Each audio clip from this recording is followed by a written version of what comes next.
Hello, hello, brothers and sisters. It's a new week. We are very happy to bring you our show titled Speak of Africa. There is so much news breaking out in Africa this week, and I know you can't wait. But the story that is really dominating the headlines is the story of Niger. Niger is a small country.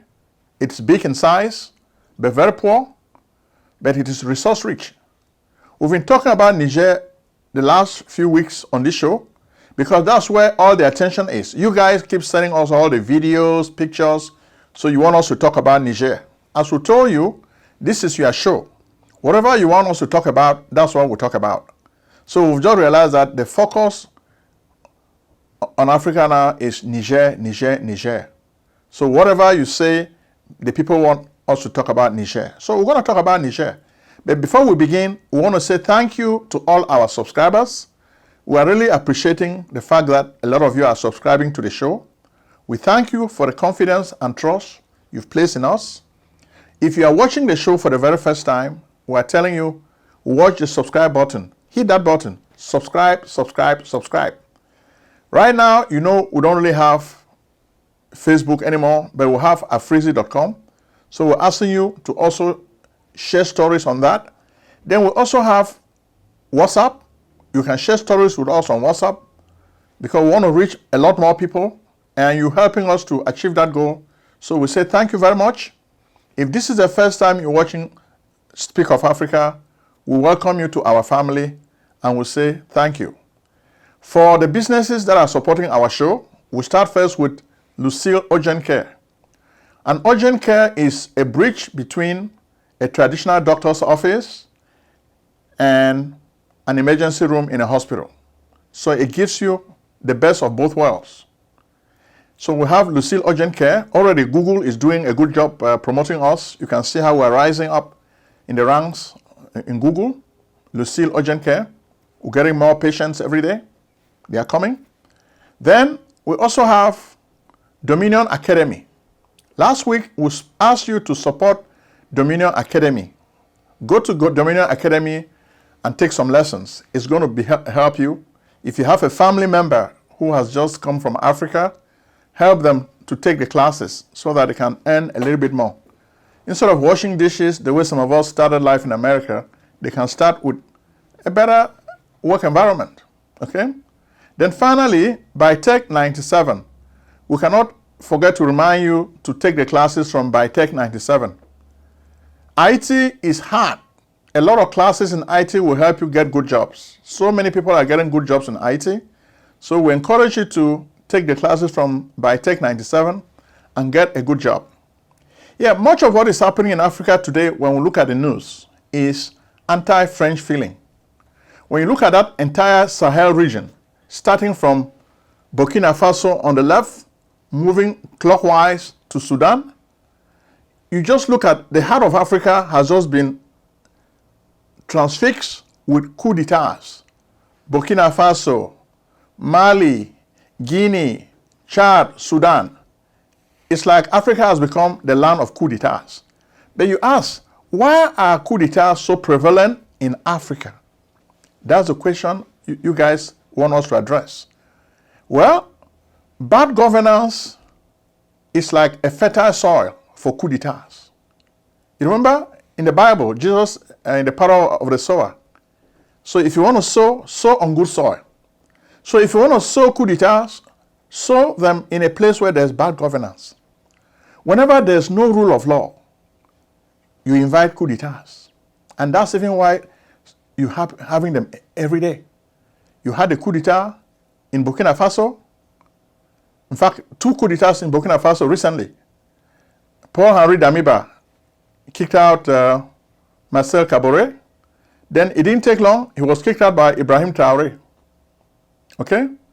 Then, of course, Assimi Goïta staged coup d'etats in a very short time. The first coup d'etat he staged, then after that, it took over completely in Mali. So that's coup d'etat for you. Then, of course, Guinea is also a land of coup d'etats. Mamadi Doumbouya, this morning we saw him riding on a bike, surrounded by big military armored cars. The guy is having fun. Coup d'etats are everywhere. So coup d'etats are prevalent in Africa because most of the guys, when they become president, they hold the state hostage. They take over all the institutions in the country. They weaken them. They paralyze these institutions to the point that everybody, if you're not a yes man, the president will kill you. Then you cannot oppose. Some people are asking, why is it that in a country such as La Republic of Cameroon, Paul Biya cannot even walk? But he's feared by all these people. It's because he controls the instruments of terror. He has so many thugs. He has his own private army. That's what happens. You ask, why is it that since a coup d'etat happened in 1983, nothing has happened again? Because the guy has taken a lot of steps to prove his regime against coups. He gives a lot of money to the military. So the military guys know that if this guy is overthrown, how are we going to fare very, very poorly? We even have a video of a military guy from Paul Biya's tribe. We've shared this video with you before, but we want to bring it to you again. When you look at this video, this soldier is asking for promotion from the general. He said, oh, Mr. General, I'm a young guy like you. I've been on many missions. Why can you not give me higher ranks? I need those stripes so that I can become a big guy, maybe a general like you. So when you watch this video, you see that the soldiers are hungry. Once the Biya government gives them money, ranks, they forget about power. Okay? So their hierarchy of needs is just limited to drinks, food, and shelter. Nothing else. Self-aggrandizement, no, it's not part of the agenda. They're just worrying about food. Watch the video of this poor Biya guy. J'ai commencé à combattre dans l'armée en 98 à Bakassi. J'ai fait Boko Haram 2 fois. J'ai fait Manfait 2 fois avec lui. Même poste. Le voici. Est-ce que je dois rentrer comme ça, mon général?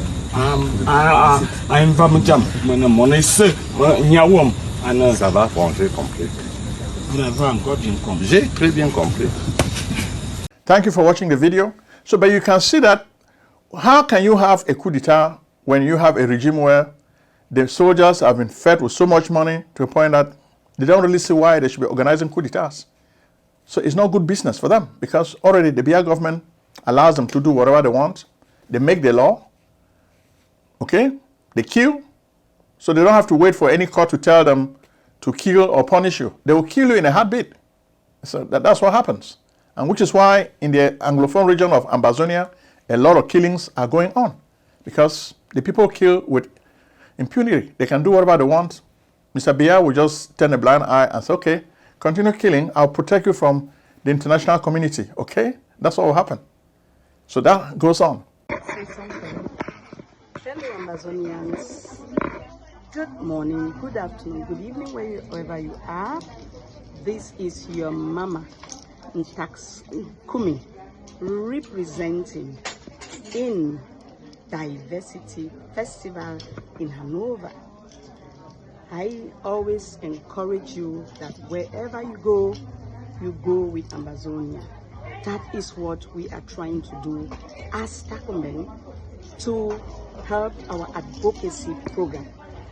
Now you can see I'm representing us here, and as you can see the things that are in front of me, these are articles produced in our Lenny Keller workshop by our brothers and sisters, children who are now refugees in Nigeria. So I am representing our program, I'm representing our struggle, I'm representing what we do to help ourselves. And you can do that as individuals. That's the message from Taxkumi today. You can look at our organization. Our organization is Diversity Africa. As an African, I can represent what you see, or represent us in different forms, like I'm doing here today, to carry our struggle forward so that people know that we have these issues behind our backyards. Thank you very much for watching. Then in Ambazonia too, you see the killing field is still there. people are almost forgetting. We saw pictures. It looks like most of the Ambazonians living abroad, they want to hold another meeting again in Canada. So we don't know why they love meeting in Canada, but they say they want to meet because of unity. But the people find it difficult to speak with one voice, yet the drama goes on. More and more people are dying. Some people will tell you, oh, Ambazonia is returning to normal. Well, we can tell you that there's no normalcy. A few days ago, you guys sent us pictures showing the way the restoration forces in India struck and killed a lot of delegates of Paul Biya, okay? And you can see a lot of the pictures. The Biya people carrying their coffins, they are dead. It's really sad. Let's give you a moment to look at the pictures of the Biya. You see the colors of the Cameroon flag. For inside the national cry die way happen for that side so for Limbe for Centenary Stadium country. 5 family na them way they be the expectant. I say 5. Inside the 5, we feel confirm say at least 2 e no become. And one way be overshow plenty. Na the family for Mama Felicia and Dong. Where them say from the beginning they be don't talk say lie to lie they no go come demo. They say they no go come for sick say whether na they be for them a woman where they be see am or na posa or na braswe where they be meet up am. That one e no go prove say bone way they go give am for them. Na the bone way e correspond for their pikin. So for Centenary Stadium, as where they be the do national cry die for the 5 delegate them. We fit talk say na 3 families them. They be they present. Inside the 3 families them, we be get the family for Elad Emmanuel Akasin, where he be been a divisional delegate for energy and water resources for that side so for Ndian. The woman, Mami Akasin, Mami for Elad, late delegate, he talk for we say true. It no be easy for ye, for lock eye, for the past years the way they be done the way say Sunday their pikin, he go can knock door. I be the always sleep. I feel say they go knock at the door, and I be just be in suspense, thinking say he go come. I the turn so I laugh, I turn so I chop. Sometimes when I want chop, I the cry. I say when I play with the he chop, I don't know.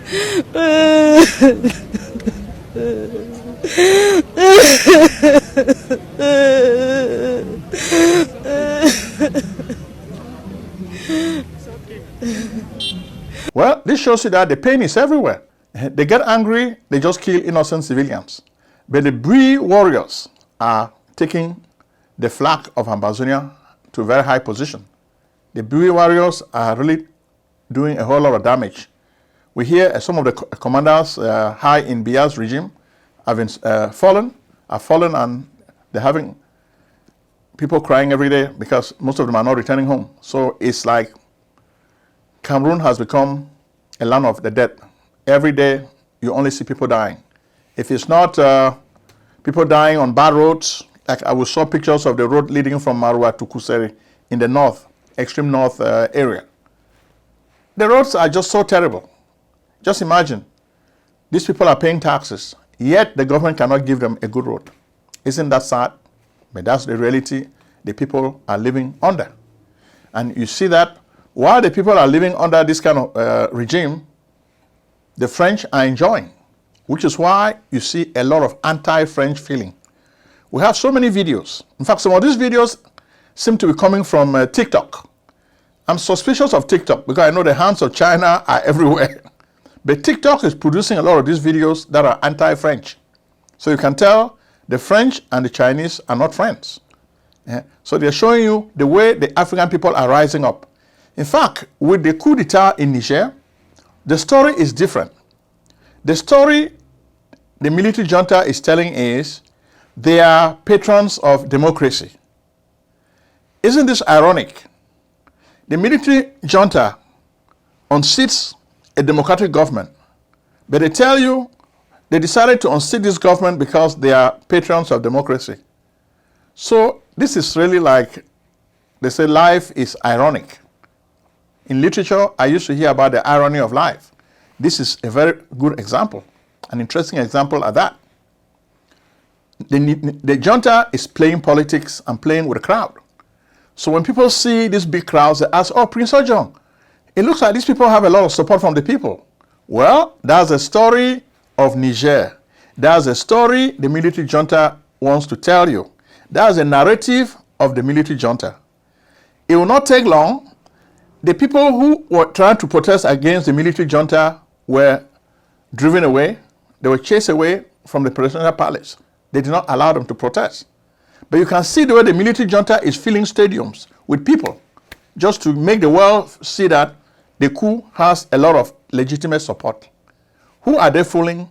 Of course, this is propaganda. Each side is playing the game. But what we are trying to do on this show today is to give you a window through which you can understand the politics in Africa. Because Niger is not just the only place where a coup d'etat has taken place. As we just told you, the coup d'etat has taken place in many other countries. Burkina Faso, Mali, Guinea, Sudan. But why is it that ECOWAS is only rising in the case of Niger? That's a question inquiring minds want to know. Tired of waiting in long lines at the emergency room or your doctor's office?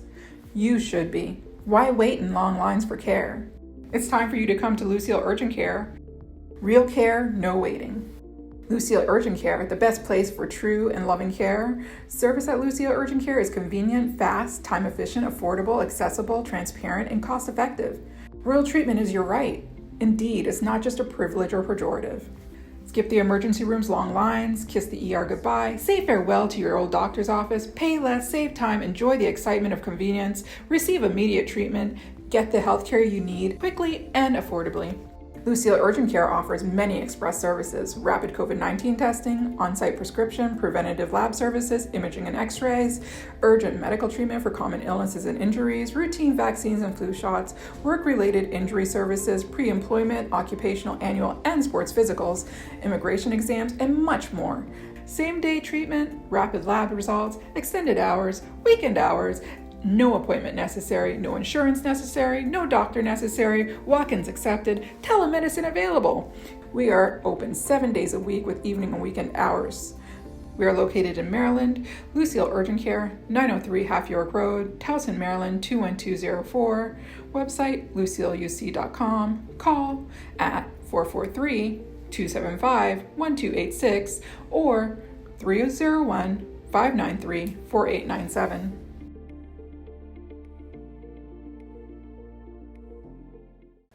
But just know that this is not the first time ECOWAS has intervened in an African country. Probably you may remember that in 1975, Yakubu Gowon probably was one of the first leaders of Nigeria who created ECOWAS. Okay? And after they met in Lagos, all the 15 countries leaders met. ECOWAS has been intervening. In fact, a glaring example of ECOWAS intervention is Liberia. I think back in 1990, they intervened in the Liberian Civil War. It didn't take long. They also intervened in the Sierra Leonean Civil War. Okay? They didn't take long. ECOWAS intervened in Mali. Okay? They intervened in Mali. They didn't take long. They intervened in Ivory Coast. Then they almost intervened in Gambia. So for ECOWAS to intervene militarily in an African country is not something new.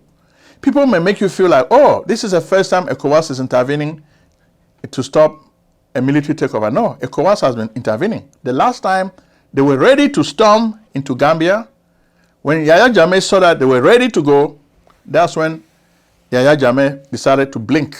He blinked and the ECOWAS action was aborted. Adama Barrow was able to take over as the legitimate winner of the presidential election in 2017. Now Yahya Jammeh is living peacefully in Equatorial Guinea, but just know that ECOWAS has always been in action. But it looks like this time ECOWAS seems to have beaten a lot more than he can chew. And that's the way we see it. They gave a deadline, which was August 6th. That deadline came and passed, but they didn't take any military action. The military junta is set on the pace of moving ahead with what they are doing. Finally, we saw pictures. It looks like Mohamed Bazoum the president of Guinea, has been released. We saw him walking out with soldiers. There's even a video. You can even watch the video of President Mohamed Bazoum walking out. The soldiers are escorting him. So now, what happens next? So it looks like ECOWAS may not be able to intervene in Niger from the way we're seeing it. There's so much opposition. When you hear of ECOWAS, ECOWAS really is Nigeria, because Nigeria tends to carry the bulk of the weight of ECOWAS intervention. This is what normally happens. Even though the Ivory Coast president, Alassane Ouattara, is making a lot of noise, but he's not even committing up to 1,000 soldiers. We hear he's only ready to commit 850 soldiers to the ECOWAS mission of intervention in Niger. So is that enough? No. Then the Nigerian politicians are not really ready. They don't really have the stomach for a military intervention in Niger. They look at Niger like a country filled with their brothers and sisters, so they don't want to fight them. So when we look at the politics, what is really happening, it looks like those African presidents who are pro-ECOWAS and who want to take military action are being manipulated by a lot of people in the West. And of course, when we talk about people in the West, we talk about France. You should understand that the main beneficiary of the natural resources that are in Niger is France. France has big companies like Arriva, Orano, that are exploiting the gold and uranium in Niger. You should know that the battle in Niger is a battle for uranium. So don't let anybody fool you. That's what is fueling this conflict. When coup d'etats happened in Burkina Faso, the Western world did not do anything. When it happened in Mali, they didn't do anything.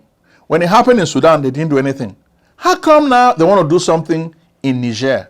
It's because Niger has a lot of uranium, and French business concerns depend on the uranium from Niger. Because you can even see what is really fueling this conflict between the Tuareg people of Niger, who are in the north, with the government, is the fight for the natural resources, the money that comes from the sale of uranium and gold. Alamin Bagbari, who is one of the leaders in the Tuareg tribe, we're listening to him talk in an interview. He said the fight of his people is a fight for uranium and gold, because the governments of Niger connive with the French to steal all the resources. Because the French government and the Nigerian government do not even allow people to get close to where the uranium is mined. The people who live around those areas live in abject poverty. They don't benefit from this resource that is in their natural environment. And that is what is fueling the anti-French feeling. The French are taking everything Africans have, they're giving Africans nothing. So Africans are just watching. In their own country, they have become spectators of wealth. They watch the French take all their wealth while they give them nothing. And this is what is creating a lot of anti-French feeling in Niger. So when you look at even the soldiers, how do this army, the army of Niger, how does it get paid? We understand that a lot of their salaries are paid by the French. That's how they get paid. So why are they now rebelling against their masters? Well, it looks like the last time Abdurrahman Chani, the coup leader of this junta, saved Mohamed Bazoum from another coup. But this time he decided to take him out himself. So it's like the slave now decides not to obey the master. Finally, the slave says, instead of sitting down, I want to start sitting on the master's chair. That's what I want to do. And that's what is really happening now in Niger. The slaves now are sitting in the master's chair. So the uranium, then the fight between the Tuareg people are moved away. And they move away, the government doesn't even compensate them. So they move away, then the pollution from all these mines is hurting the environment and is hurting their way of life. They cannot grow the crops they normally grow to have a decent life. So this is the frustration of the Tuareg people with the government of Niger. Okay? So when you start looking at it and saying, why are these people angry? This is why the people are angry. So the people are rebelling. So the Tuareg rebellion is very, very big. Whenever you hear jihadis are killing people, it may sound like maybe some crazy people are just killing people. No. These people are rebelling against the French and their sycophants, the Niger army. So finally, the army of Niger is pretending to side with the people. But what is going to happen? Now that they've taken power, they too going to start behaving like their French masters. The way Mohamed Bazoum was enjoying with the French, being an ally of the West, the military is going to start doing the same thing. So you may think that, oh, they're going to be different. No, they will not. So if the people are euphoric, this euphoria is not going to last. Soon they will realize that they have just wasted their time supporting these people in military uniforms. The beautiful ones are not yet born. So that's what Ayikwe Ame used to say in one of his novels. I used to like Ayikwe Ame a lot. It's a writer from Ghana. The beautiful ones are not yet born. So if you think the beautiful ones are born, you'll be making a mistake. So even in Niger, the beautiful ones are not yet born. So we're going to keep seeing this crisis. People are going to be revolting. So the message, now that the junta has released Mohamed Bazoum, they were threatening to kill him if ECOWAS intervenes. So a few hours ago, news reached us that ECOWAS now is busy negotiating with the military junta. So this is a good development. It may save us a lot of bloodshed, and that's positive.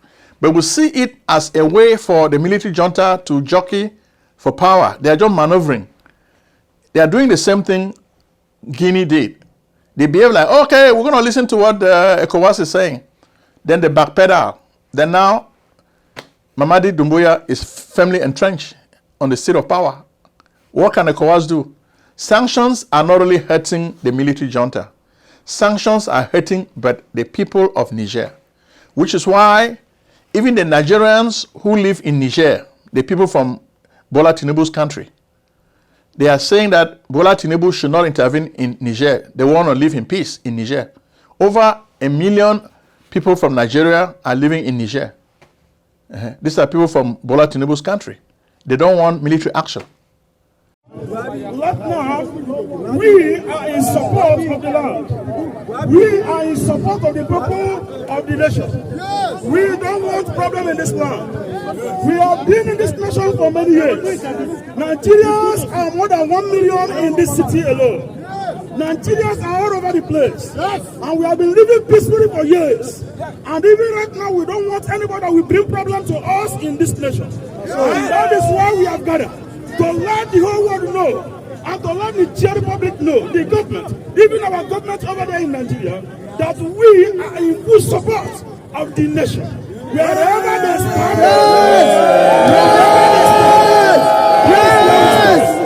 wherever they stand, that is where we stand. That's all. Nigeria, I greet you all. I greet you all. Then we even have a crazy video. A guy too who says he's from Biafra. He too is against military intervention in Niger. So let my Biafra friend speak. Take a look at the video of the Nigerian Biafra guy. Good morning, fellow Biafrans. Good morning, Africa. Good morning, West Africa. This is the 7th day of August 2023, and I have come this morning on the request of the Biafra people. I want to start by encouraging the new Mali president, Colonel Assemini Goïta. I want to also encourage the new Burkina Faso president, Ibrahim Traoré. And finally, I want to encourage the new Niger Republic president, General Omar Chiani. I want them to understand that the wave of freedom that is now in Africa, especially in West Africa, must continue. We want to let them know this morning that Biafrans are standing very strong behind them. We are fighting the same freedom, both economic freedom and the complete freedom of our people. And I want them to understand, should in case Nigeria lead a military invasion of Niger Republic, they should understand that they have brothers and sisters and alliance in Biafra land. I want them to understand that we are going to stand shoulder to shoulder, to fight against Nigeria for our own freedom. So if they are worrying about Nigeria invading and attacking Niger Republic and how they are going to do it, engage them from the north, it is going to be more easier. While they engage Nigeria in the north, we the Biafra people are going to engage Nigeria from the eastern region. I just want this particular message to get to this powerful and the very rugged revolutionary leaders of the Pan-Africa present days. I want them to understand that Biafra people, over 70 million Biafrans, are standing shoulder to shoulder to any nation, to any ethnic group, to any ethnic nationality within Africa who want to free themselves from oppression and modern slavery. The new colonialism that we are fighting today must end. So I want them to understand that we are standing very strongly behind them. Countries like Finland have not colonized anybody. They are doing quite fine. We have seen many atrocities being committed in our land, in Biafra land, for example, where the Nigeria oil is being exploited from. People die every day. They don't care about us. It is time we put it to an end. And that's what Biafra is fighting for. So, my fellow brothers and sisters from the other part of the West Africa who have risen up to fight for their own freedom and to liberate themselves from these demonic sucking and blood-sucking demons, I want you to understand that Biafra, for the Biafra's sake, for the freedom of Biafra's sake, we will stand shoulder to shoulder with you if Nigeria attack your nation. Niger Republic, if Nigeria attack you, Biafra people will stand shoulder to shoulder with you to fight against Nigeria. That declaration is being made as demanded by the Biafra people today. Thank you. May God bless you. Okay, thank you very much for watching the video of this Nigerian Biafra guy. So it just tells you that the military junta has succeeded in galvanizing support from the masses. And it seems to be their technique is working because they're about to play games and they can do whatever they want. So it looks like military intervention is not looming on the horizon anymore because right now ECOWAS is going to be negotiating with Abdurrahman Chiani, the junta head. What's going to happen? We think he's going to make promises that, oh, maybe give us 6 months or 1 year, we'll return the country to civilian rule. Then from there, ECOWAS will back down and then they will be free to do whatever they want to do with their business. But interestingly, it looks like America has bases in Niger, France has army bases in Niger, and you can see the populace marching to the French army base. They had already burned the French embassy. Then, of course, we hear that Ashiatu, who used to be the ambassador of Niger in France, has been given a job by Emmanuel Macron. Come on. What does this tell you? It tells you that the French government controls Niger. And that's what is fueling a lot of the anti-French feeling. The people feel like Niger is losing its resources to France. So what about the Wagner group? Okay, it looks like the Wagner group is gallivanting. They want to get into Niger. So, is this a red line for the West? We don't know. Why is the West not ready for action? It looks like they are planning action. Remember, France intervened in Mali before. I think in 2011, France intervened in Mali. Okay? France intervened in Mali. And that's why ECOWAS had to go into action in Mali too. Okay? So the Western guys are preparing. They are poised. They know when they will strike. Because they're not going to let the uranium in Niger go away. They will not give up that uranium. The French are very, very gullible. They are parasitic. They will not give away the uranium. They want that uranium at all costs. So that's the reality of what we see on the ground. So the lesson we learn from this is, if we have to move Africa forward, we need to eliminate the rule of governing by exclusion. We need to bring the state of law. The rule of law has to govern the way the state is governed. But when the leaders want to take the law into their own hands, they weaken the institutions, then tomorrow when there are coup d'etats, people start complaining. Already in a lot of African countries, what some of you have been telling us is coup d'etats are happening. Look at Central African Republic. Ashanti Touadera is already creating a coup d'etat so he can run for a third term. What is ECOWAS saying? Nothing.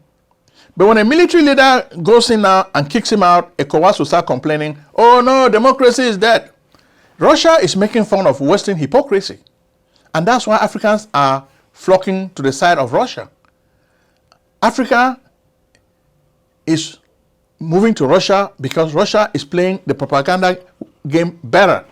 America is making mistakes by siding with France because the hatred for the West is rising. France has done so much to make Africans hate the West. And America is just following France blindly. We think America needs to open her eyes and stop following France blindly. Because otherwise, Vladimir Putin of Russia is going to win the hearts of more and more Africans. So Cold War 2.0 is on, and it looks like Russia is winning. Russia is winning. Russia is winning. What's the West doing about it? They need to draw a red line and start fighting back. We thank you very much for watching our show, and we're saying subscribe, subscribe, subscribe.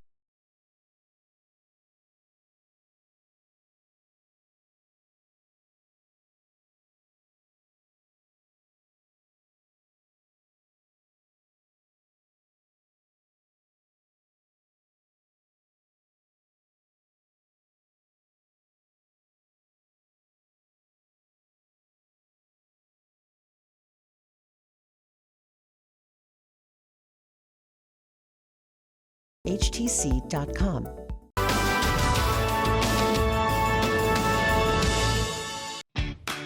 Do you need tax preparation services? We can help.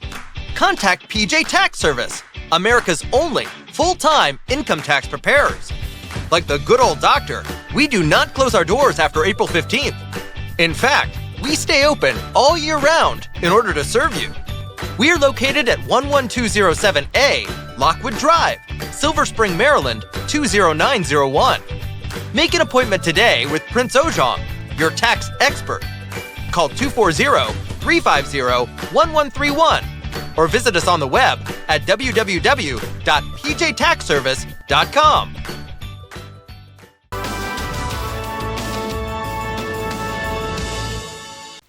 Selling a service or a product? Need buyers? Use the African Nation TV as a channel to reach many viewers.